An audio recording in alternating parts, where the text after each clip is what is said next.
com esses irmãos, mas na despedida, então houve muita comoção e ficaram abraçando os anciãos da igreja, beijando o apóstolo Paulo, já antecipando a saudade que viria. Nós temos, meus irmãos, também o pai do filho pródigo. Um beijo muito conhecido de perdão. Todos conhecem muito bem essa passagem.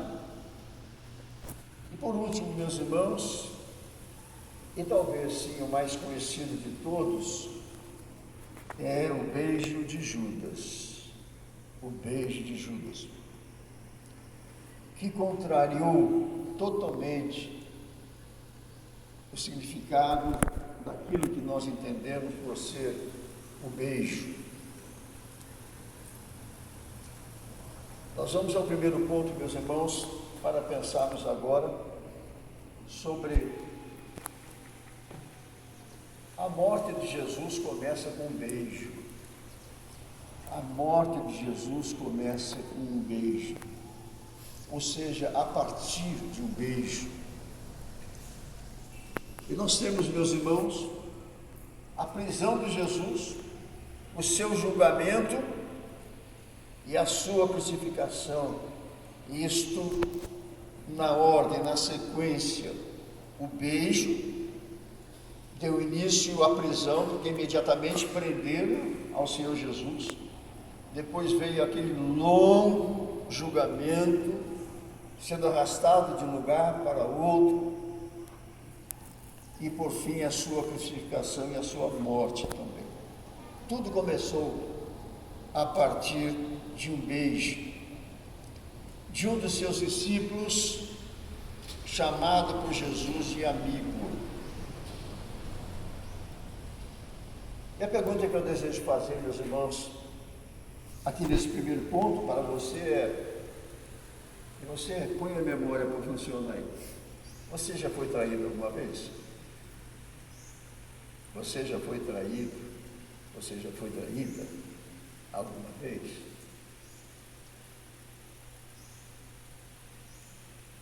Já foi traído por alguém do seu relacionamento próximo?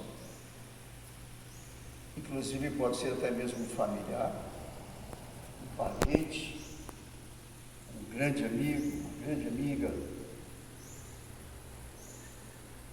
Você já foi traído por uma pessoa que você amava, amou, ainda ama?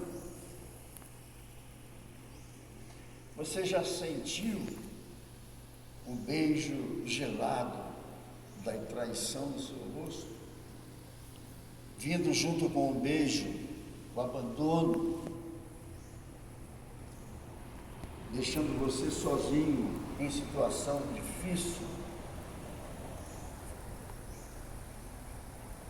Se isso aconteceu com você, você deve entender muito bem o quanto Jesus sofreu com aquele beijo.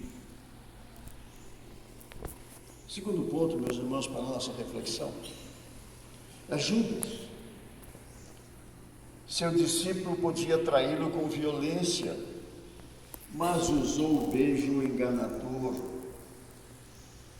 Às vezes a gente fica pensando, quantos beijos enganadores a gente recebe por aí afora, nesse mundo social, não é verdade? E há pessoas que não têm nenhum sentimento por você, mas beijam. Isso faz parte, meus irmãos, do ser humano. Não somente da sociedade de hoje, mas sempre, sempre, sempre.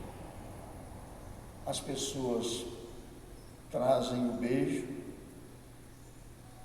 vazio de amor, vazio de sentimento, passa a ser um beijo social, às vezes acobertando, escondendo sentimentos muito contrários ao beijo. Quando chegou, meus irmãos, Judas naquele lugar, ele podia ter usado de violência. Diz a palavra do Senhor que ele já havia sido tocado pela vontade de Satanás, é uma expressão bíblica mesmo que diz que Satanás entrou nele. Então, Satanás é violência, mas Satanás também sabe esconder muitas vezes sentimentos e não permite que eles sejam aflorados. Então ele podia tão somente apontar o dedo para Jesus, dizer alguns impropérios, mas ele preferiu ir até onde estava Jesus e beijá-lo.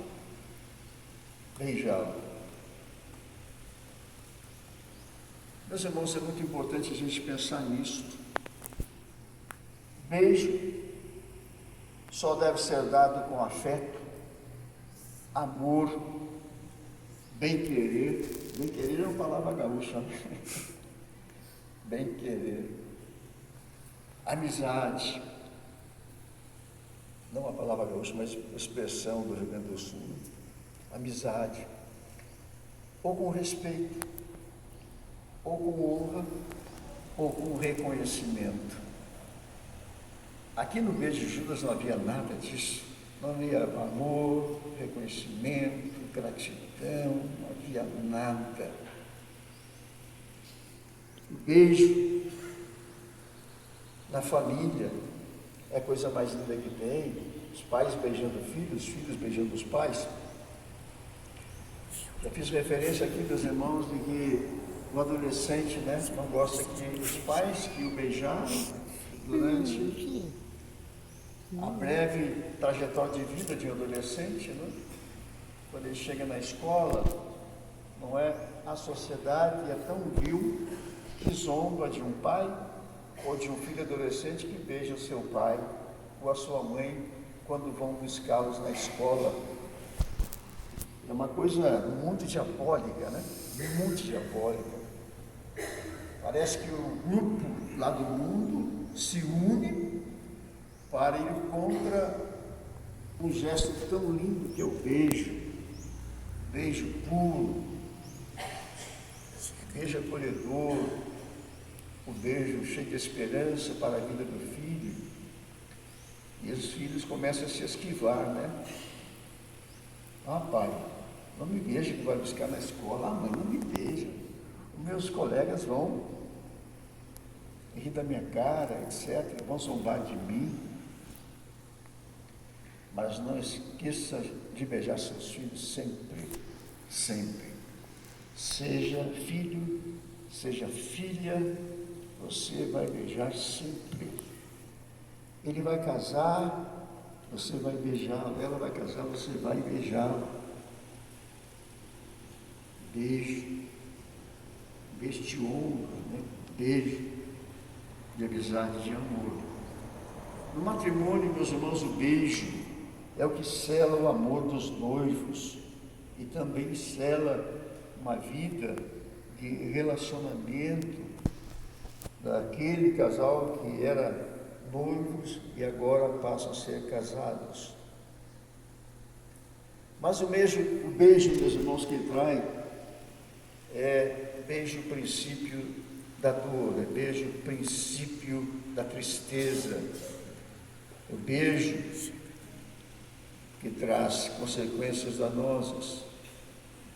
E Judas, com seus lábios gelados, ele beijou o rosto quente de Jesus, que era seu amigo.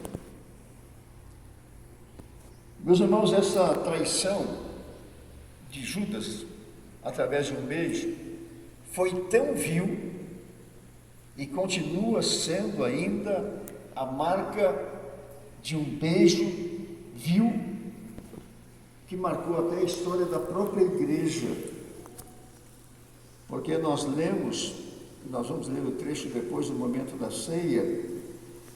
Nós lemos em 1 Coríntios 11, 23, não precisa ver uma referência rápida, que o apóstolo Paulo começa aquele trecho que nós lemos sempre na ceia do Senhor, não é? E lá ele diz, na noite em que foi traído. Olha como marcou aquele beijo, aquela traição, marcou a história da igreja.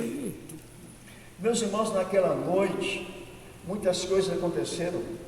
Naquela noite, o Senhor Jesus Cristo havia participado da ceia com o Senhor Jesus Cristo, com Judas e os discípulos também.